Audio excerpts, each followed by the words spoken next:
Glória a Deus. Aleluias. Bendito seja o nome de Jesus. Abra a sua Bíblia no Salmo de número 101. Salmo de número 101.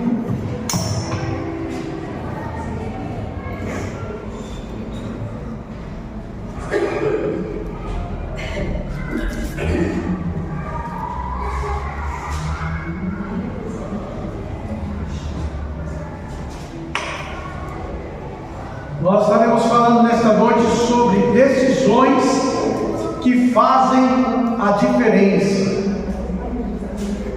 Salmo de número 101. Glória a Deus. Diz assim a palavra do Eterno: cantarei a misericórdia e o juízo, a ti, Senhor, cantarei. Portar-me-ei com inteligência no caminho reto. Quando virás a mim, andarei em minha casa com um coração sincero. Não porei coisas más diante dos meus olhos. Odeio a obra daqueles que se desviam. Não se apegará a mim. Um coração perverso se apartará de mim. Não conhecerei um homem mau. Aquele que murmura do seu próximo às escondidas, eu o destruirei. Aquele que tem olhar altivo e coração soberbo, não suportarei. Os meus olhos estarão sobre os fiéis da terra, para que se assentem comigo. O que anda no caminho reto, esse me servirá. O que usa de engano não ficará dentro da minha casa. O que fala mentiras não estará firme perante os meus olhos. Pela manhã destruirei todos os ímpios da terra, para desraigar da cidade do Senhor todos os que praticam a iniquidade. Amém? Feche teu olho, abaixa tua cabeça e vamos orar. Pai Celestial, em nome do Senhor Jesus, nós te agradecemos, Senhor. Te agradecemos por tão honra, por tão grande privilégio que o Senhor nos deu de estarmos, ó Pai, nesta noite em tua casa, te adorando, louvando o teu nome, agradecendo ao Senhor, declarando, Pai, os teus feitos, declarando, Senhor, as tuas maravilhas. Senhor, palavras de amor e de gratidão. Senhor, Pai, nós entregamos a Ti, nós te exaltamos, te bendizemos, Senhor, e queremos, Senhor, te adorar na beleza da tua santidade. Agora nós te pedimos, Pai, fala conosco. Senhor Espírito Santo de Deus, fala, Senhor, fala conosco nesta hora. Senhor Espírito Santo de Deus, Tu és amado, Tu és desejado neste lugar, e eu te peço, Senhor, toma o teu lugar direito, a tua primazia, toma, Senhor, o teu lugar de direito, Senhor, e fala com a tua igreja, fala com a igreja do Senhor Jesus, fala, Senhor, com a noiva do Cordeiro, faz do teu jeito, da tua maneira. Senhor, eu te peço nesta hora a palavra da sabedoria, a palavra do conhecimento, a fé. Eu peço discernimento de espírito, profecia, faz dar línguas, interpretações. Eu peço operações e maravilhas, dons de curar, Senhor. Meu Deus, meu Pai, os anjos ministradores trabalhando e cooperando, Senhor, em nosso favor. Senhor, os céus abertos nesta hora. Senhor, que todo levante, que todo mal seja agora destruído pelo poder e pela autoridade do nome de Jesus. Que nada e ninguém, que nada impeça aquilo que o Senhor está operando no nosso meio nesta hora, Pai. Nos blinda, Senhor, com o teu poder. Abra o entendimento e os corações nesta hora, em nome de Jesus Cristo, Senhor, em nome de Jesus. Nós oramos, Pai, pela fé te agradecemos, e todos digam amém. Louvado seja Deus. Decisões que fazem a diferença, decisões que mudam histórias. decisões que nos levam para mais perto de Deus, que nos levam mais perto para os propósitos de Deus, decisões que nos levam a viver uma vida digna, uma vida de certeza, uma vida de convicções, decisões que trarão para nós as bênçãos que nós almejamos e que também, acima de tudo, na realidade, acima de tudo, alegra também o coração do Senhor nosso Deus, porque Deus deseja que nós tomemos as melhores decisões, porque tudo na nossa vida, tudo que você nós fazemos, são frutos de decisões que nós tomamos.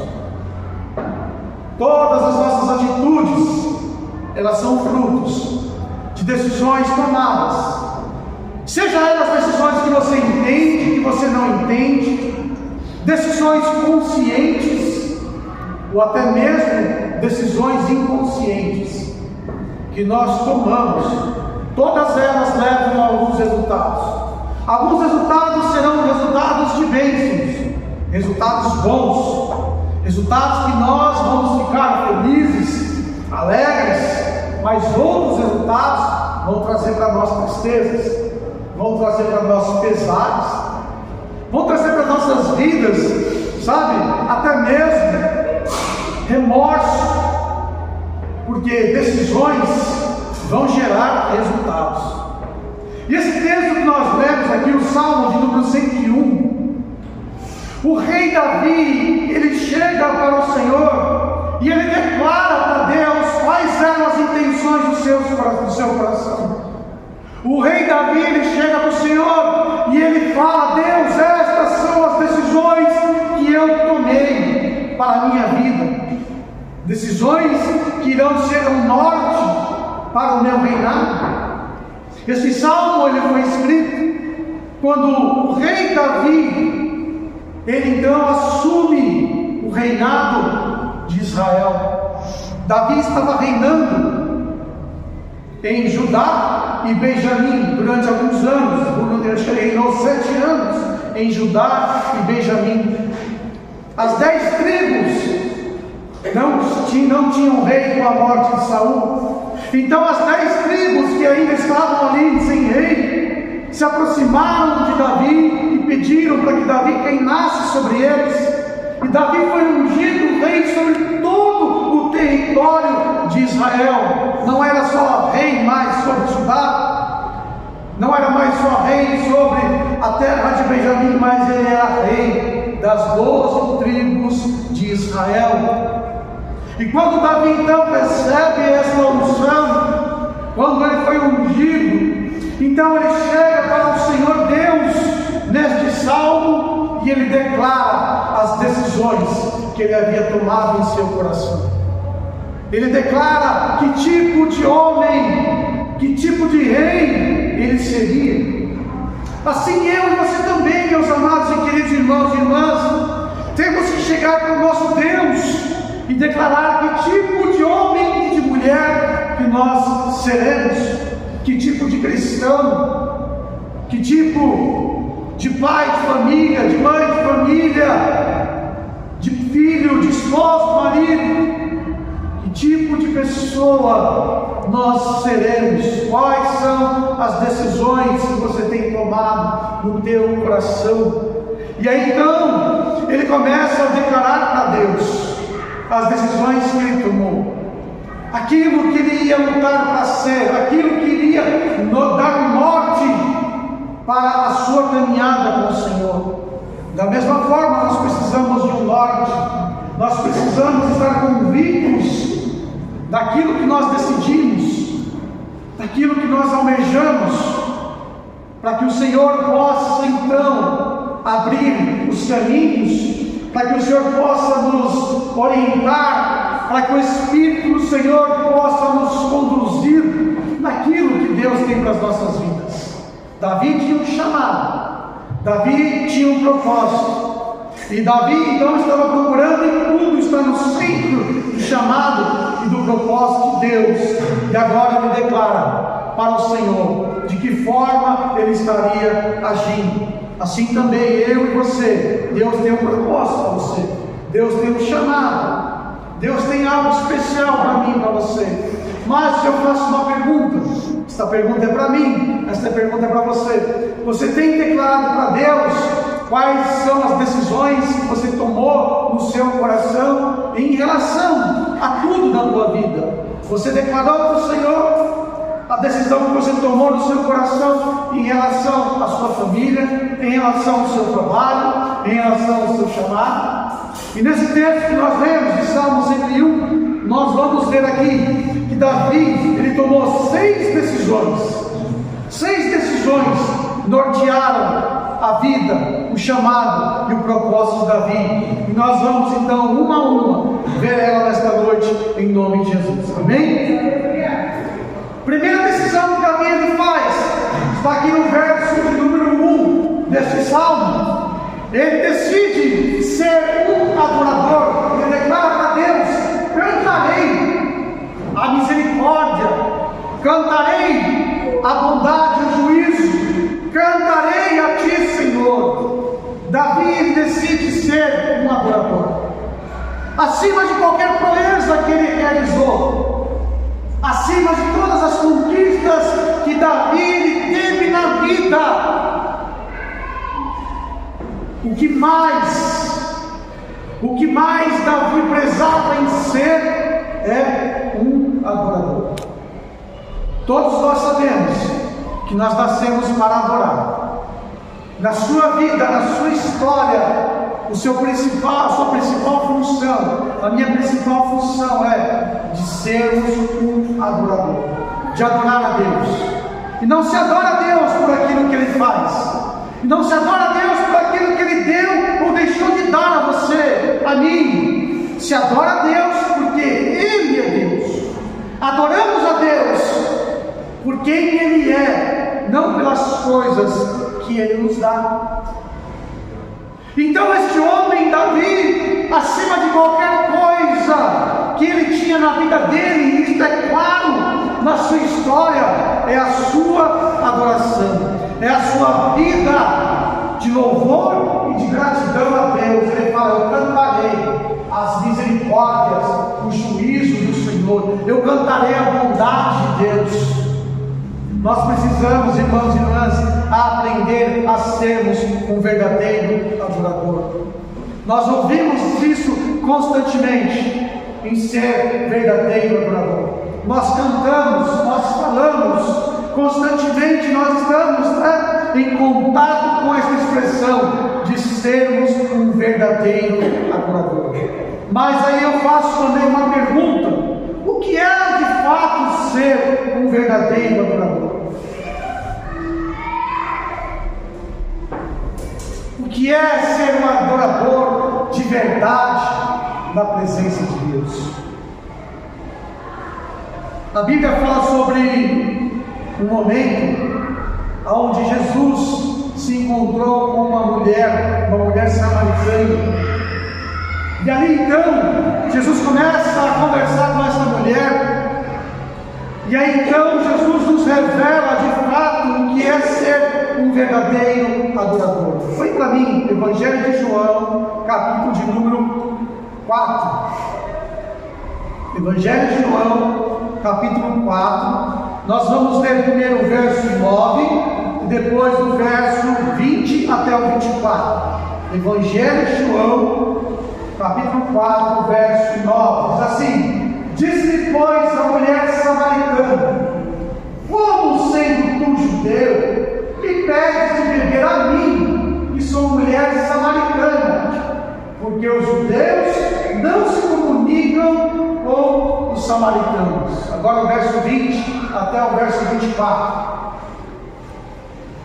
Nossos pais adoraram neste monte, e vós dizeis que é em Jerusalém o lugar onde se deve adorar.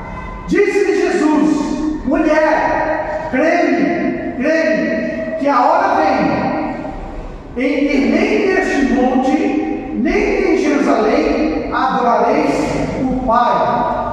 Vós adorais o que não sabeis, nós adoramos o que sabemos, porque a salvação vem dos judeus.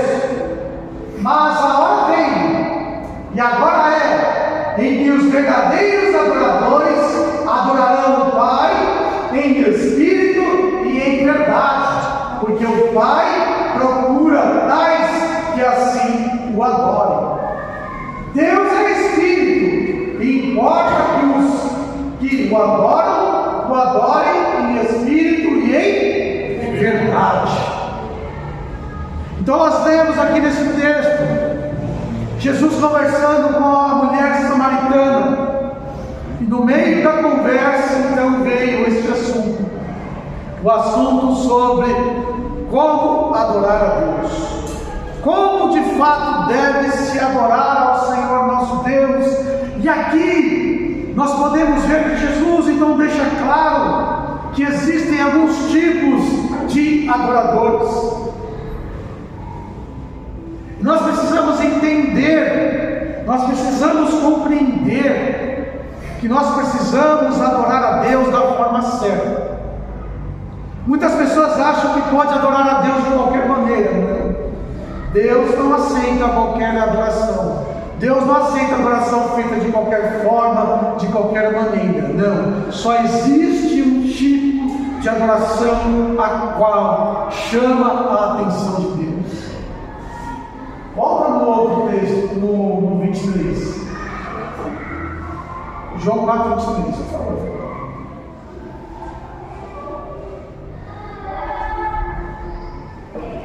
Quando vocês leem esse texto aqui, existe uma palavra que salta, existe uma palavra aqui que fica evidente para vocês.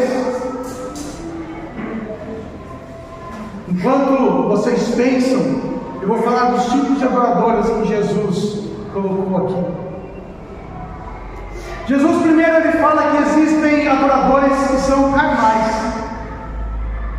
Quando nós lemos o verso de número 9, nós vemos que aquela mulher, quando Jesus começou a conversar com aquela mulher falou assim: olha, você é judeu, como é que você está falando comigo? Eu sou uma samaritana.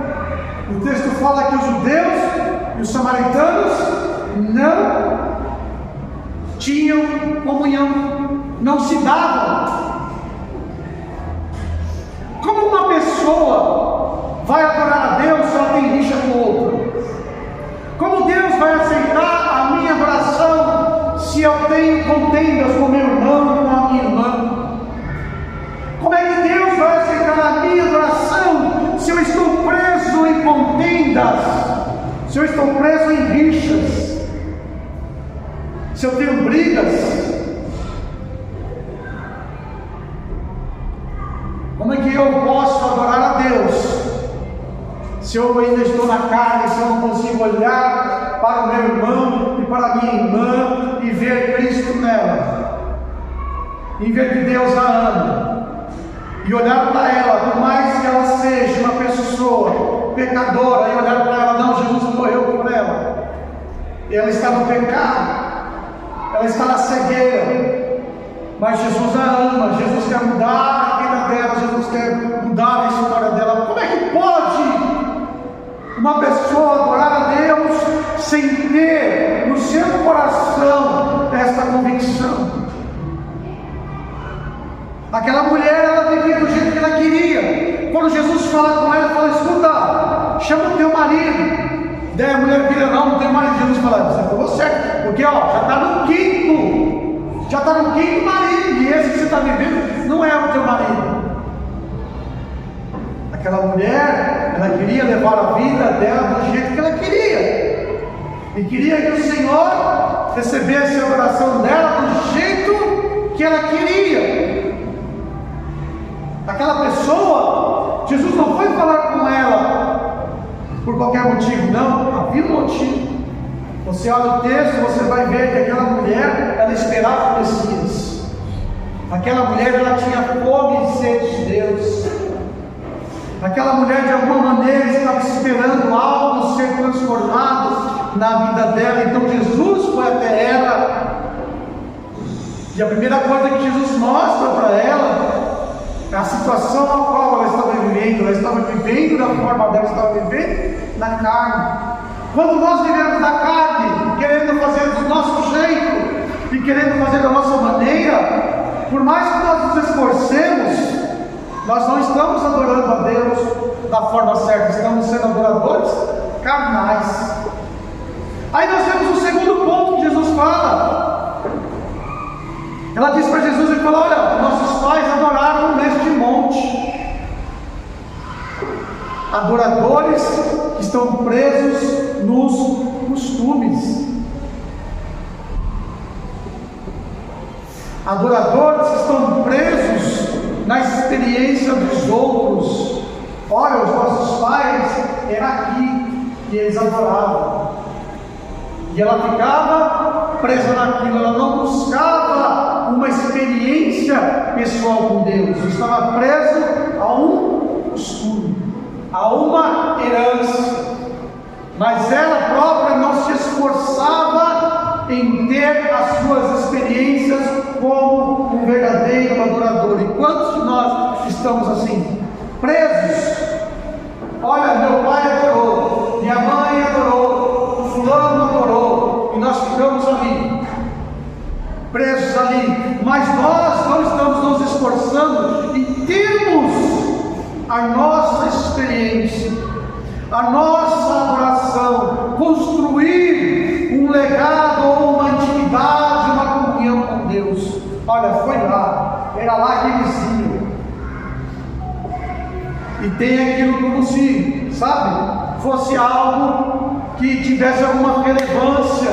Mas se você não for lá no mesmo lugar e buscar, como buscou aqueles homens que alcançaram experiência com Deus, essa adoração é uma adoração também presas a costumes. Aí Jesus fala que existem adoradores que são ignorantes. Olha o verso 22: vós adorais que vocês não sabem. Adoradores ignorantes. Nós fazemos o que nos mandam apenas. Não vamos atrás do conhecimento. Não vamos atrás da compreensão. Adoradores ignorantes. Vós adorais o que não sabeis, sem conhecimento. Eu vou imitar o irmão porque ele adora de um jeito, eu acho tão bonito, e eu vejo o resultado na vida dele, mas nem sabe por quê, nem procura saber o que significa, o que está fazendo, a busca, isso e aquilo. Adorador ignorante. Vós adorais o que não conheceis. Estão só imitando, estão só ali, na ignorância.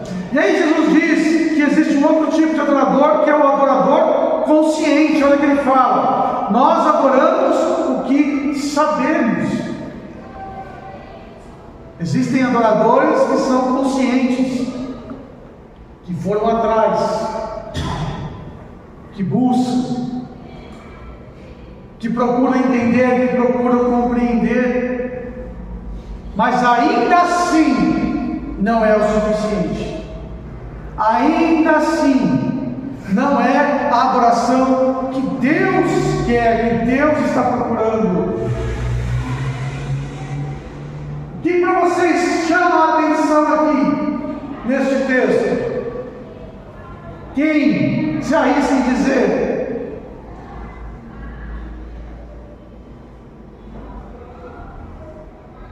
O que te chama a atenção? Jesus está dizendo: a hora vem, e agora é, em que os verdadeiros adoradores. Jesus está dizendo de uma verdadeira adoração. E aí então ele mostra qual é a verdadeira adoração. Não é uma adoração consciente, não é uma adoração ignorante, não é uma adoração presa a costumes, não é uma adoração carnal. O verdadeiro adorador é o que adora em espírito e verdade. Ele fala: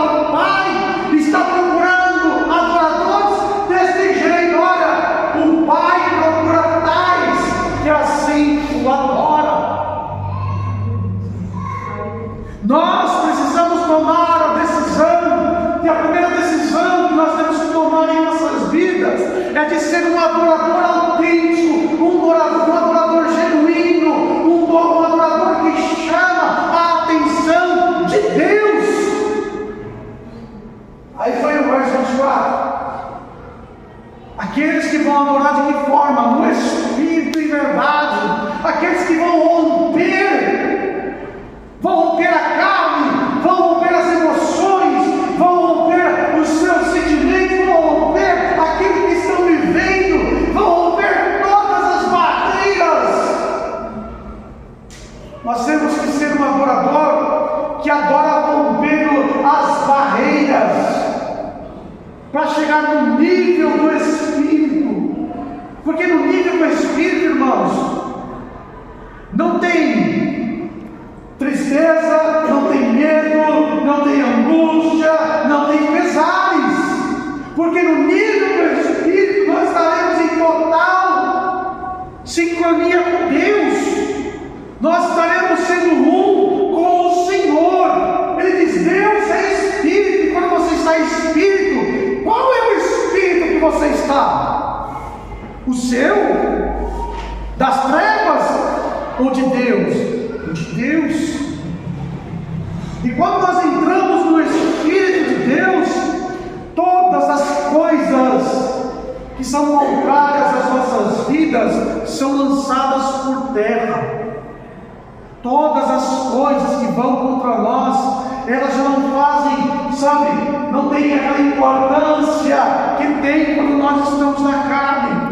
Mesmo a dor, mesmo, sabe, a aflição, aquilo tudo deixa de existir, deixa, sabe, de nos incomodar, porque você chegou a ser um com o Senhor naquele momento de adoração. E na presença de Deus, o que a Bíblia diz? A abundância de paz. Na presença de Deus, a alegria. Na presença de Deus, a renovo. Na presença de Deus, nós estamos totalmente protegidos e seguros.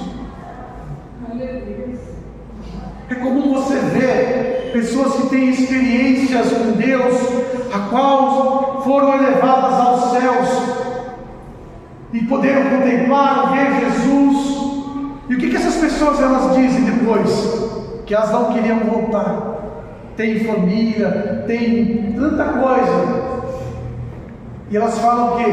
Que não queriam voltar. Praticamente Jesus tem que expulsar elas de volta, porque a gente é tão pleno da presença de Deus que a gente não quer mais voltar para a terra, que a gente não quer mais sair da presença de Deus. E existem momentos onde você está com Deus em adoração, em busca, em santidade, que você não quer mais parar, que você não quer mais deixar de dizer palavras de amor, de gratidão, de carinho ao Senhor, você não quer mais deixar de orar, você não quer mais deixar de sentir a presença de Deus. Não é verdade? Quando você começa a entrar na presença de Deus, e você começa a fluir, e você começa a se entregar e se render ao Senhor, chega uma hora que você não quer mais parar. Chega uma hora que não, sabe, o tempo para você não faz mais sentido. O que importa para você é estar com Deus. E nós temos que aprender a constantemente entrar nesses níveis aonde a nossa comunhão com Deus se torna tão profunda que mais nada, sabe, mais nada para nós tem importância a não ser a presença do Senhor nosso Deus. Não é que você vai viver uma vida alienada, não é que você não vai mais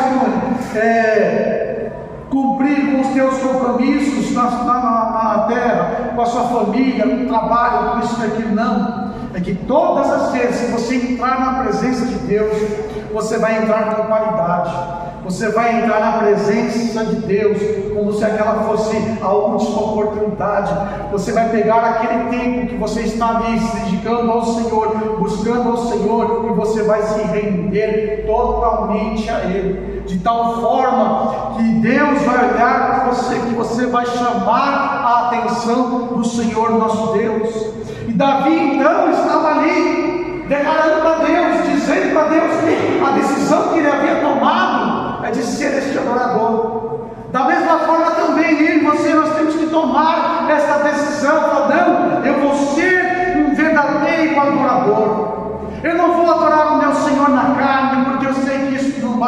chamar a atenção dele. Eu não vou adorar o meu Senhor na minha ignorância, porque eu sei que isso não vai chamar a atenção dele. Mesmo se eu adorar ele conscientemente, eu sei, se eu não tiver espírito, não vou chamar a atenção do meu Senhor, mas eu vou buscar adoração lá no profundo, lá no espírito, porque eu sei que assim Deus, ele vai olhar para mim, assim a minha adoração vai subir ao trono do Senhor, porque eu não estarei fazendo de qualquer maneira, mas sim em espírito e em verdade. Você se conecta no Senhor, você se torna um com o Senhor, sabe? E isso é maravilhoso, isso é para todos nós. Deus nos deu o seu Espírito, o Espírito Santo de Deus. Ele nos leva a esta adoração, nos leva a esta intimidade, nos leva, eu e você, sabe, a chamar a atenção de Deus. Quando eu digo chamar a atenção de Deus, não é que você quer se aparecer, não é que você quer ser melhor do que os outros, não. É que você, sabe, vai se apresentar a Ele com todo o teu amor, com todo o teu carinho. Que Deus, Ele vai se alegrar em vê-lo, em estar com você. Este tem que ser a nossa primeira decisão, a decisão mais importante que nós devemos tomar na nossa vida cristã, é de ser um adorador. Agora coloca Salmo 101, de novo, verso 1. A segunda decisão de Davi está ainda no verso 2, na primeira parte do versículo. Portar-me-ei com inteligência no caminho reto. Portar-me-ei com inteligência. A Bíblia diz que o temor do Senhor é o princípio da sabedoria. Davi estava aqui declarando ao Senhor a sua decisão de portar-se na presença de Deus com inteligência, ou seja, de ter um caráter conforme o caminho da perfeição, o caminho reto. Nós temos que nos esforçarmos para que as nossas ações, para que as nossas atitudes, para que o nosso caráter, os nossos pensamentos estejam moldados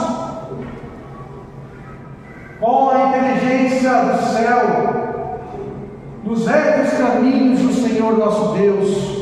E é claro que não é uma tarefa fácil, é claro que não é uma tarefa simples.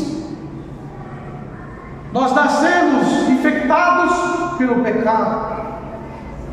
Muitos de nós vivemos uma vida no pecado antes de conhecer Jesus.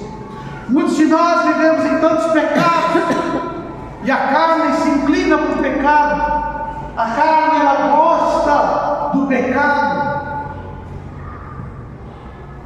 E nós precisamos então aprender a subjugar os desejos da nossa carne. Nós precisamos aprender a colocar os nossos desejos carnais no seu devido lugar. Ele não tem a primazia é Deus. Quando nós lemos lá em Gálatas 5, que fala sobre os frutos da carne e os frutos do Espírito, Deus está mostrando o resultado daquele que vai viver na carne, o resultado daquele que vai viver no Espírito. E essa decisão quem toma é eu e você. Não adianta ele falar, enfim, o diabo é oportunista, ele vai se aproveitar da sua fraqueza, mas quem vai dar liberdade para ele é você, é eu. Ele não tem o poder de subjugar você, a não ser que você dê a ele estas condições. E nós precisamos então aperfeiçoar o nosso caráter, os nossos pensamentos, as nossas emoções. Nós precisamos, e eu sei que não é uma tarefa fácil, porque não é como aqui, nós escorregamos e muitas vezes nós escorregamos,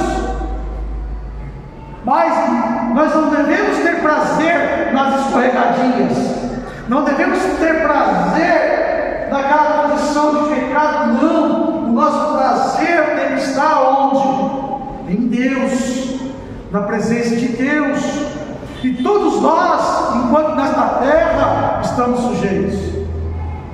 Você vai ler a Bíblia, você vai olhar e você vai ver os homens de Deus, muitas vezes fazendo o quê? Coisas erradas. Você vê Deus passando a mão na cabeça deles? E muitas vezes nós pensamos que Deus vai passar a mão na nossa cabeça por causa dos nossos erros.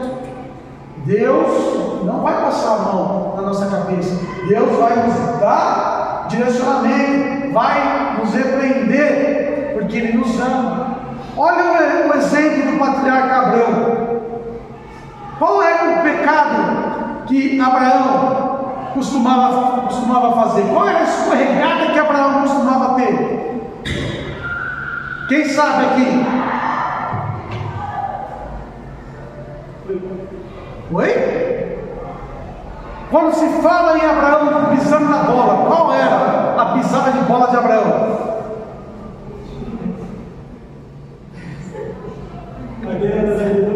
Oi? Pai de Abraão era vendedor de ídolos. Pai Abraão era? Vendedor de ídolos. O pai dele. O pai dele. Mas eu digo a conduta de Abraão. Abraão, o pai dele era idólatra. Qual era a pisada de bola de Abraão? Mentira! Abraão era chegado numa mentirinha. Sim ou não? Ele ficava com medo. Aquilo fazia o quê? Com que ele mentisse. Desceu para a terra do Egito. Qual foi o padrão da atitude dele? Mentir. Foi lá onde está tendo guerra hoje, lá na faixa de Gaza. Foi lá em Gerar, na terra dos filisteus. O que Abraão fez? Mentir. Todos nós temos o calcanhar de Aquiles. Todos nós temos um lugar onde nós somos fracos, onde nós somos vulneráveis, e é principalmente neste lugar onde nós precisamos mais vigiar. Porque quando vier uma situação, e essa situação for uma situação que vai trazer dificuldade para nós, é justamente ali aonde nós vamos ceder. O próprio rei Davi, que declarou para Deus, que buscou aperfeiçoamento, aperfeiçoar o seu caráter, os seus sentimentos a Deus, no dia que ele deixou de lado esta decisão, ele fez o quê? Cometeu um adultério. Mandou o marido, de Betseba, passou frutos de batalha para morrer. Adultério e assassinato. Então você vai ver que eu e você, ninguém é super-homem. Nós temos que vigiar e vigiar muito. Nós temos que buscar aprimorar e aprimorar muito os nossos sentimentos. E a Bíblia fala que o temor do Senhor é o princípio do saber. Por isso que ele fala: olha, eu vou me importar com a inteligência. E a inteligência só vem como? Temendo a Deus.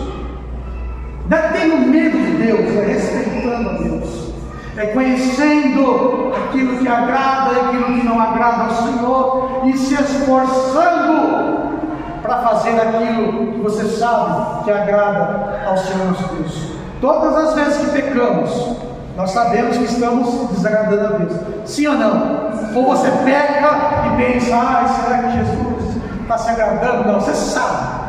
Tanto é que depois você fica triste. Tanto é que você se sente depois ali, voz, cinza, e a gente faz que nem Adão fez, foge de Deus. Não é verdade? É o padrão dos sentimentos humanos.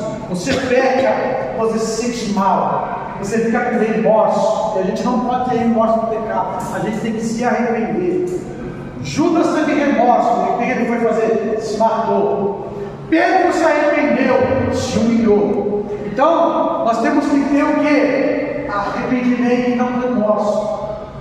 E aí, o que acontece? Ele fica lá, se remoendo, Você fica lá, aí você não tem coragem de chegar na presença de Deus e falar: Deus, me perdoa, Deus, tenha misericórdia, e se acertar com Deus. Enquanto você está com remorso, você fica se remoendo. O próprio Davi passou por isso. Ele fala: enquanto eu me calei, sabe, os meus ossos ardiam dentro de mim. Enquanto eu calei, eu sentia a mão do Senhor pesando sobre mim. Aquilo era um remorso. O humor dele, ele fala que se tornou em servidão de estilo, ou seja, ele não tinha mais nada. O humor dele era só rancor, era um homem ranzinza. Mas aí ele se arrependeu, chegou diante de Deus, as coisas mudaram.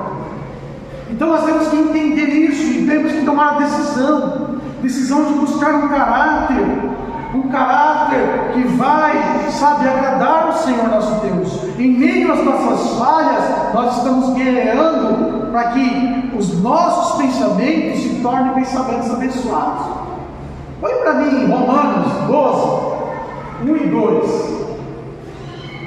É um texto que o pastor Walter nos ensinou muito. Romanos 12, 1 e 2.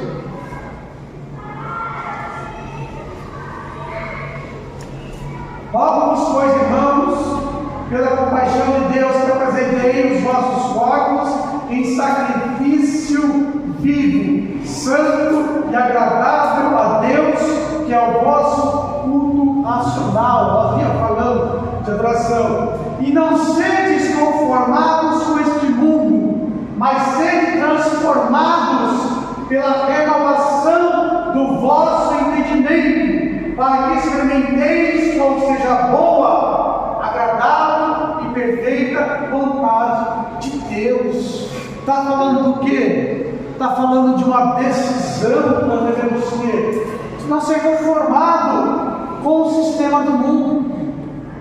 O mundo jaz do maligno, as coisas do mundo são más e querem nos levar para longe de Deus. O sistema quer nos levar para longe de Deus. Na quinta-feira nós estávamos aqui na reunião dos obreiros, nós estamos falando quando o sistema, está ali decadente nas mãos do diabo. Nós como cristãos, nós precisamos ter a mente de Cristo, a renovação dos sentimentos de Cristo, para que nós possamos viver nesta terra de forma agradável e perfeita, experimentando a boa, agradável, perfeita vontade de Deus, porque Deus nos tem chamado para isso. Deus tem te chamado para isso. Deus não tem nos chamado para a nossa vida ser uma vida de fracasso e derrota. Deus tem nos chamado para experimentarmos, para viver, para nos relacionar, e para isso é preciso tomar uma decisão, a decisão de termos o nosso caráter sobre o direcionamento do Senhor Espírito Santo. Nós sempre pedimos, para Deus dirigir o nosso pensar, dirigir o nosso falar e dirigir o nosso agir. E dentro desse pedido que nós fazemos, o quanto nós estamos nos esforçando para ouvir a voz dele, para entender os seus comandos, para entender os seus direcionamentos. Muitas vezes a gente fica esperando, sabe? Deus vai levantar, se Ele quiser falar comigo, Ele vai levantar um profeta para revelar. Vai levantar um irmãozinho, uma irmãzinha da revelação para revelar para mim. E aí fica falando: Deus, fala comigo. E até na oração fala assim: Deus, usa fulano, usa fulana para revelar para mim. É desse jeito. Porque sabe o que? É preguiça da gente chegar na presença de Deus e orar ali e se render a Ele até ouvir a voz do Senhor. De todos os dons que você vê escrito na Bíblia, já ensinei isso. Quem faz aula na segunda-feira, quando nós falamos sobre dons, poder e autoridades, eu ensinei de forma clara que todos nós carregamos dentro de nós algumas variedades, algumas, como eu posso dizer a palavra, manifestações, e dentre deles Deus nos deu 3 para todos nós. Todo aquele que é nascido de novo, todo aquele que entregou a sua vida a Jesus, todo aquele que recebeu virtude do Espírito Santo na sua vida, ele vai receber um dom completo. E aí, conforme o seu chamado que Deus lhe dá um dom completo, ou 2 ou 3, conforme o Espírito Santo de Deus assim quiser. Mas independente disso, também você vai carregar algumas manifestações que Deus dá a todos. Não é um dom, é uma manifestação. Um deles é falar em línguas, o outro é a profecia. Mas por que isso? A Bíblia fala que o que fala em línguas fala direto com Deus. Deus está dando a você acesso direto para você falar com Ele. Ora mistérios com Deus. Variedade de línguas é outra coisa. E o outro que eu quero falar, que você entenda nessa hora, é a profecia. O que a profecia ela faz? Revela futuro? É só isso? Profecia, ela te dá acesso à voz de Deus. A profecia, a maior virtude que ela traz é dar a você acesso à voz de Deus, para você ouvir. Ora, Deus vem morar em você e você não tem acesso a Ele, você não ouve a sua voz. Deus habita em você e você não compreende o que Ele quer falar com você. Tem coisa errada aí. E é quem? É com Deus? Não é com a gente.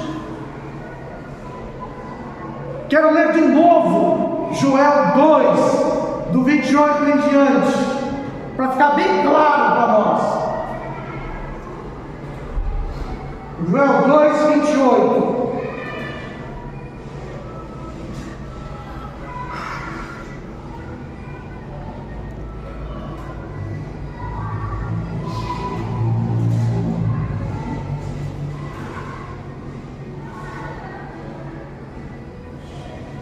Já disse que depois derramarei o meu Espírito sobre toda a carne. Você tem recebido do Espírito de Deus? Sim ou não? Amém. Sim ou não? Sim. Vamos lá. Vossos filhos e vossas filhas profetizarão. Está falando aí, ó, unção de profeta. Vossos velhos terão sonhos. Unção de profeta. Vossos jovens terão visão. Visão de profeta. Está vendo? Mais um jovem. E também sobre os servos das servas daqueles dias derramarei meu Espírito. Deus está dizendo que com o Espírito Santo nós teremos acesso à voz de Deus, a comunicação com Ele. E Ele vai se comunicar com nós da forma que for mais fácil para você e eu entendermos, mas muitas vezes você não está entendendo. Por causa do quê? Por causa que justamente dentro de nós está tudo bagunçado. Os pensamentos, os sentimentos, né? É como você pegar a sua vida e comparar ela com o seu guarda-roupa, ou você comparar ali com o armário de mantimentos. Se tiver bagunçado, o que acontece? Você vai achar as coisas lá, você vai ficar procurando. Agora, se estiver arrumadinho, você bate o olho e tudo está lá. Você vê tudo certinho. Mas bagunçado, você vai ter que ficar cavando, futucando para saber. Será que eu tenho feijão em casa? Está tão bagunçado, você nem sabe o que tem na despensa. Aí você procura, cadê o feijão? Cadê o feijão? Não pode comer feijão. Procurou, não tem. Se está arrumado, se está em ordem, tu pode comer feijão. Mas não tem. Porque eu sei que está tudo arrumadinho, não tem. Você está na sua lista lá para você repor no seu armário. Da mesma forma com Deus, as nossas emoções, o nosso caráter, nós temos que decidir pôr ele em ordem, para que nós possamos então ouvir a voz de Deus, ter acesso a esta voz, e Ele falar conosco, nos instruir, nos dirigir para toda a vida, para todas as coisas das nossas vidas. Então, tome essa decisão, aperfeiçoe os teus pensamentos, aperfeiçoe o caráter, aperfeiçoe os sentimentos, com inteligência no caminho da perfeição. E aí a terceira decisão, ele fala aqui, de dar um bom testemunho para a família. Salmo 101, verso 2, a parte B.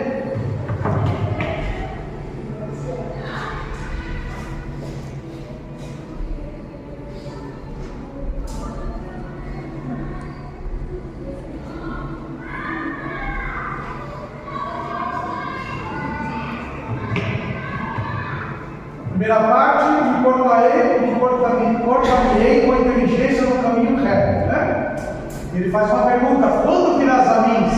Agora olha a outra decisão dele: andarei em minha casa com o coração sincero. Terceira decisão que ele expõe para o Senhor Deus: eu vou andar na minha casa com sinceridade. Se existe um lugar onde a máscara cai, é aonde?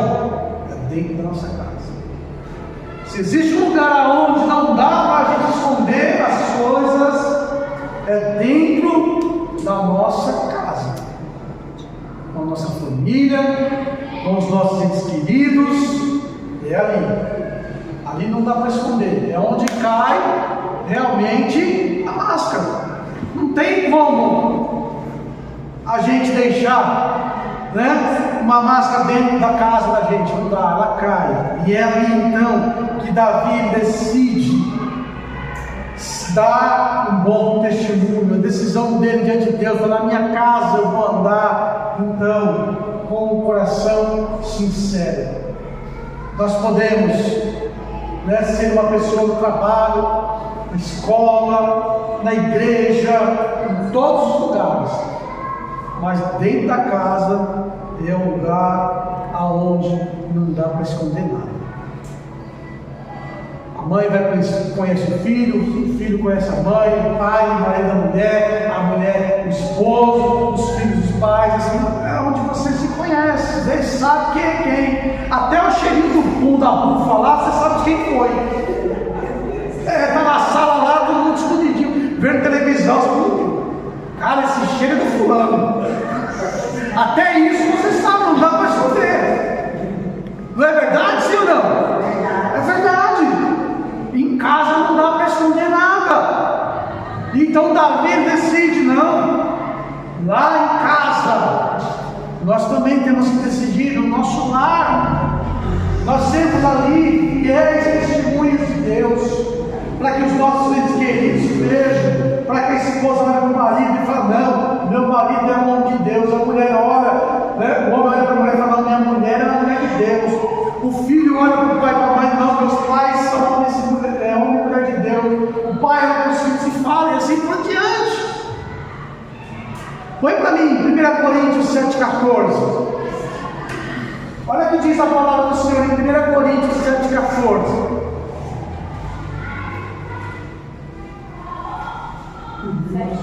Isso.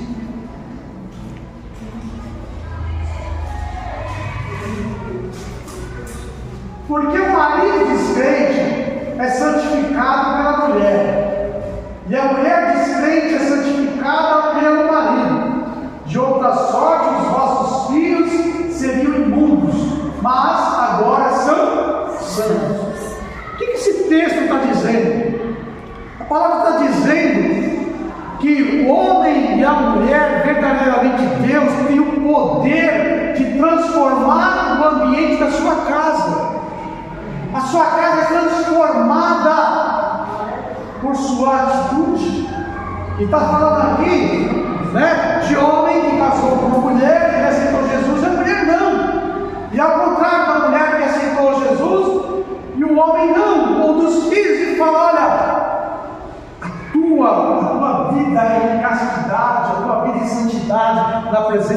vai mudar o ambiente dentro da casa, vai prevalecer. Nós temos que, tomar a decisão de que a nossa fé, que a nossa vida em santidade vai prevalecer dentro do ambiente da nossa casa. Assim você protege a tua família, porque o ambiente está sendo transformado. Põe agora 1 Pedro 3, 2. Perdão. 1 Pedro 3, 1 e 2.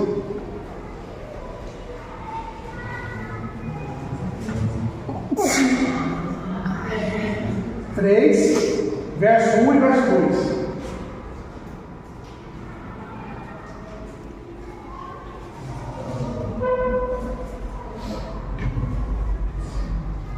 Semelhantemente, vós mulheres, sede sujeita aos vossos próprios maridos, para que também, se alguns não obedecem à palavra, pelo porte de suas mulheres, sejam ganhos sem palavra, considerando a vossa vida casta em temor. Essa palavra se aplica para a mulher e para o homem também.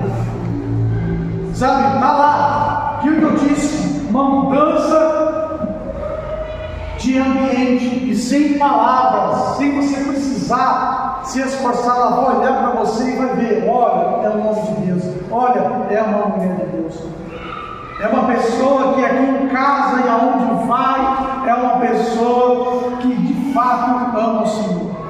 Não ama só Deus na igreja, não ama só Deus no círculo de oração, nos cultos, enfim, não, mas aonde vai, da mesma forma procede, amando e adorando ao Senhor.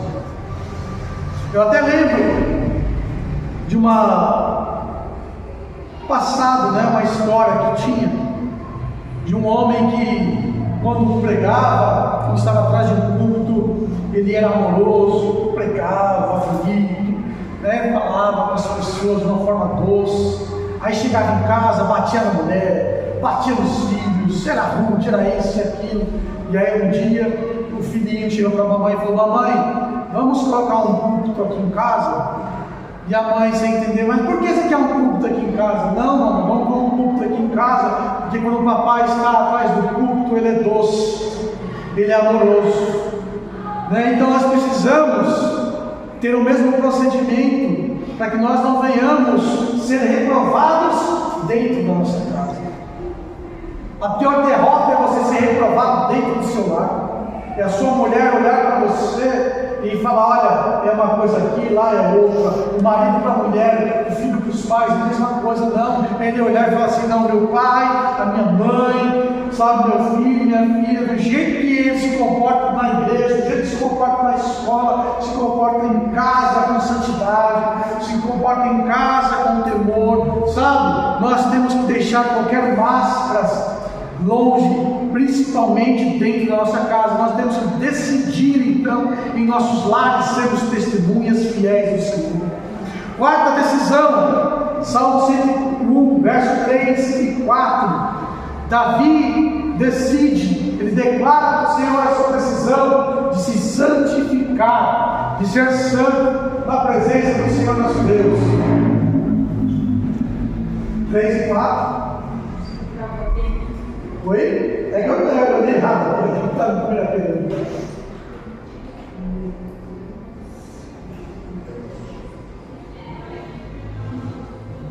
Glória a Deus, o pastor hoje está judiando,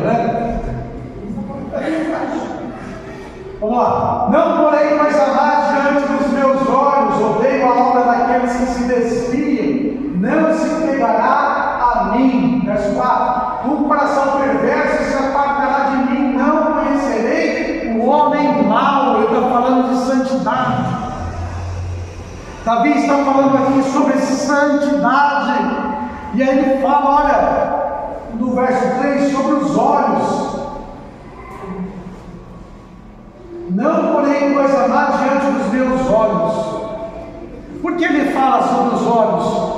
Iniciando falando sobre santidade. Porque Jesus ensinou que os olhos são o quê? A candeia do corpo. Os olhos são a principal entrada por onde entra o bem ou entra o mal. Jesus ele falou: se os olhos forem bons, o seu corpo, o seu ser será todo cheio de luz. Mas se os olhos forem maus, o seu corpo, o seu ser vai ser cheio de trevas. Nós temos que aprender a proteger os nossos olhos. Tiago, quando fala sobre o pecado, ele fala sobre o quê? Que o pecado nos atrai, você vai olhar o pecado, você vai desejar. A Bíblia fala, Paulo quando escreve aos Tessalonicenses, ele fala: fugir da aparência do mal. Aquilo pareceu mal, ele nem fala o que é propriamente mal, ele fala da aparência. Desconfiou, foge. Viver uma vida de santidade é viver uma vida onde você constantemente está protegendo os teus olhos de verem aquilo que é ruim, de ter, porque é com os olhos que você tem o primeiro contato, e é pelos olhos que vem a cobiça. Lá no Gênesis, quando a serpente falou com Eva e falou para ela: olha, se você comer o fruto, não vai acontecer nada com você. O que a Bíblia diz? Quem lembra? A Bíblia diz que Eva olhou para o fruto e ela desejou, porque ao olhar para o fruto, ela fixou o olho dela no fruto e ela falou: deve ser gostoso esse fruto, tem uma cara de ser bom. Não existe comida que a gente olha, come com os olhos, você olha, meu, que gostoso, aí você vai comer, credo que ruim, né? Alguns doces que você vê na padaria, que parecem gostosos, ou até no restaurante, você vê lá naquele restaurante lá, você olha, que gostoso, aí você come, aí você escreve lá no seu caderninho: esse eu não como mais.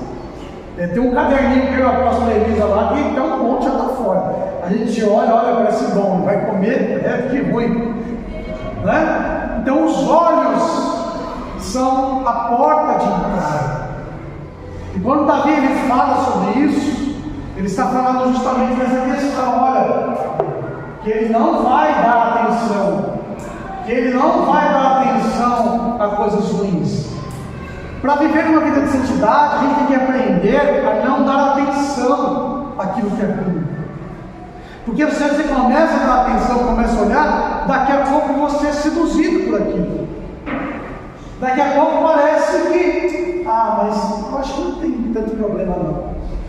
Vai mudando você vai se contaminando, os teus olhos vão te contaminando. Por isso que nós temos que fugir. Quando você toma a decisão de viver uma vida com santidade, a primeira coisa é: guarda os teus olhos, proteja os teus olhos de verem coisas que são erradas, porque vai entrar em você e vai trazer trevas dentro de você. Quinta decisão, já 5:8, que Davi toma, verso 5. Ele toma a decisão de não ser conivente com o mal. Aquele que murmura do seu próximo às escondidas, eu o destruirei. Aquele que tem olhar altivo para seu soberbo, não suportarei. Davi decide não ser conivente com o mal. O Senhor tem nos chamado a nós para denunciar o pecado. Nós somos a luz do mundo, e a luz, ela então bate nas trevas e revela tudo que está escondido. Não podemos ser coniventes com as coisas do mal.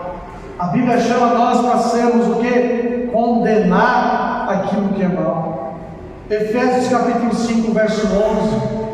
O apóstolo Paulo ele fala para nós que nós não devemos nos comunicar com as obras infrutuosas das trevas, mas antes condená-las. Presta atenção, que o texto vai dizer para nós aqui, ó: e não comuniqueis com as obras infrutuosas das trevas, mas antes condenar. Temos que decidir em nossos corações não sermos coniventes com o mal. a não compactuarmos, a não aceitarmos o mal. E nós estamos rodeados disso, né? Com essa questão de coisas más. Em todos os ambientes, em todas as formas, nós somos ali tentados a ser coniventes com o mal, e não podemos ser coniventes com o mal. Nós temos que condenar, nós temos que denunciar o pecado. Nós temos que mostrar, né, que só em Cristo, só em Deus, há a santidade, há a verdade, há a pureza. No restante nós precisamos condenar as obras infrutuosas. E a última decisão que Davi, ele declara ao Senhor que ele teria, é de ter boas companhias. Salmo 101, versos 6 e 7. Os meus olhos estarão sobre os fiéis da terra, para que se aceitem comigo. O que anda no caminho reto, este me servirá. 7.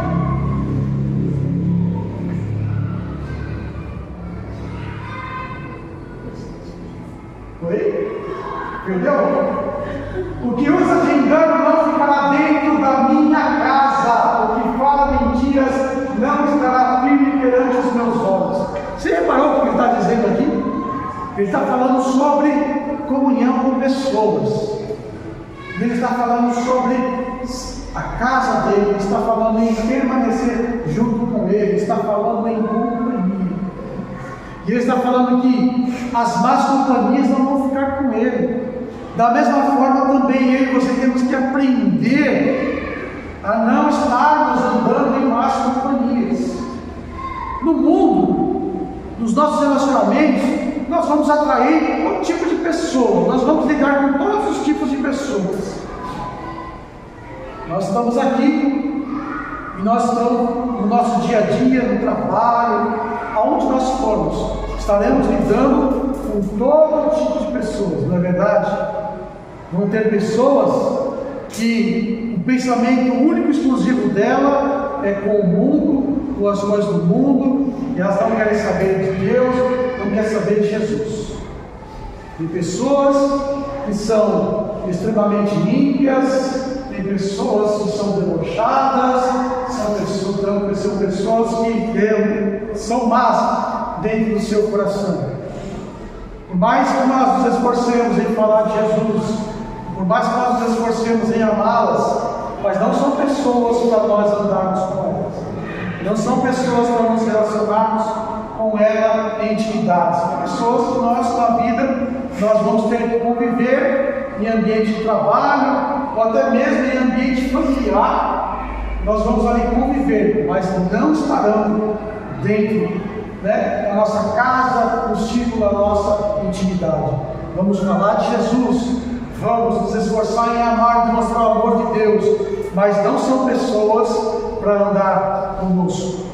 Outro tipo de pessoa são aquelas que só vão se aproximar de nós com interesse, que sabe que você é um homem de Deus, uma mulher de Deus, e essa pessoa só chega perto de você por interesse, para pedir uma oração, para pedir algo para você, uma coisa, um empréstimo, dinheiro, sei lá. Tem pessoas que vão se aproximar somente com interesse pessoal, para que o problema dela seja resolvido, para que ela ganhe alguma vantagem estando próximo de você, com você. Então a pessoa, ela vai chegar perto de você e falar: ora para mim, não sei o que lá, porque ela sabe que você é uma pessoa de Deus, e ela sabe que você ora por ela, as coisas acontecem. Você orou por mim, a coisa deu certo, lá dá para orar de novo.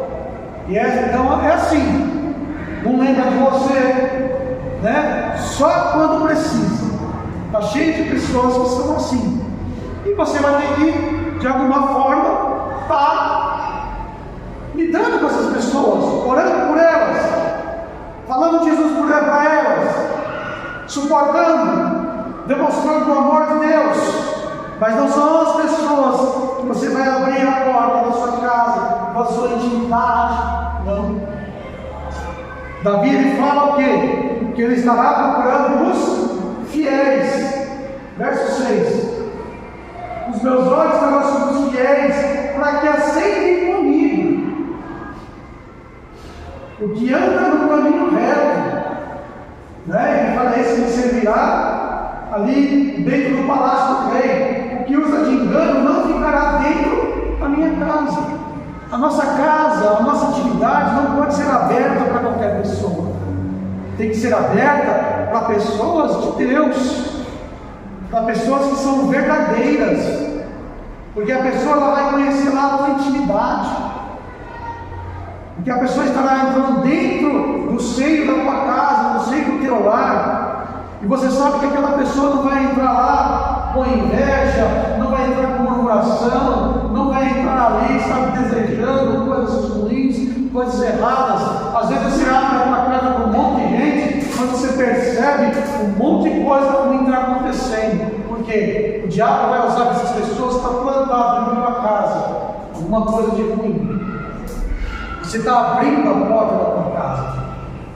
Quando você abre a porta para alguém, você está convidando essa pessoa. Então nós temos que convidar aqueles que de fato são fiéis.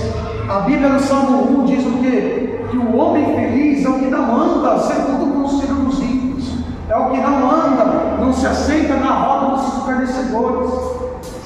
O homem feliz, a pessoa feliz, é a pessoa, sabe, que tem prazer em estar com pessoas que amam ao Senhor. Essa você vai ativar. Quem que nunca recebeu o conselho dos pais, né? Ande com pessoas melhores do que você. Bom, eu sempre recebi do meu pai e da minha mãe esse conselho: ande com pessoas melhores do que você. Pessoas que vão, né, te levar para cima. Não vai andar com gente ruim que vai te levar para baixo, que vai levar você para coisa ruim.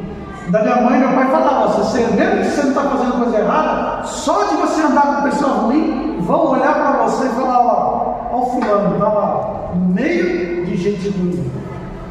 E nosso testemunho, principalmente como cristão nesta terra, tem que ser um testemunho aonde as pessoas vão olhar para você e vão falar: não, eu quero andar com ele, eu quero estar com ele. Porque não importa o ambiente onde ele vai, onde ele chega ali, as coisas se transformam, porque a glória de Deus está na vida dele. Tome esta decisão, assim como Davi, e declare para o Senhor as decisões que você tomar. Diga: Senhor, eu decido ser um adorador, um autêntico adorador. Senhor, eu decido, Senhor, sabe, Senhor, aperfeiçoar o meu caráter ainda mais. Senhor, eu decido dar bom testemunho na minha casa. Senhor, eu decido me santificar. Eu decido, Senhor, viver, Senhor Deus e Pai, de uma forma, Senhor, a não ser conivente com o mal. Eu decido, Senhor, andar em boas companhias, em companhias que agradam o teu coração. E nesta noite, o Senhor trouxe esta palavra para mim e para você, para nos fortalecer, para nos renovar, para chamar a atenção que as nossas decisões, elas têm um poder muito grande de causar um impacto, seja ele um impacto positivo, se tomar as decisões certas, ou um impacto negativo. Cabe a mim e a você decidirmos tomar as melhores decisões, para que sempre os efeitos sejam efeitos positivos, efeitos maravilhosos, efeitos que trazem alegria, que trazem paz para a nossa vida, para a nossa casa, para a nossa família, para os nossos sonhos, trabalho, ministério e em tudo. Amém? Deus abençoe. Receba esta palavra nos seus corações. Use esta palavra, guarde esta palavra e use esta palavra para você e transmita esta palavra para aqueles que precisam, em nome do Senhor Jesus. Amém?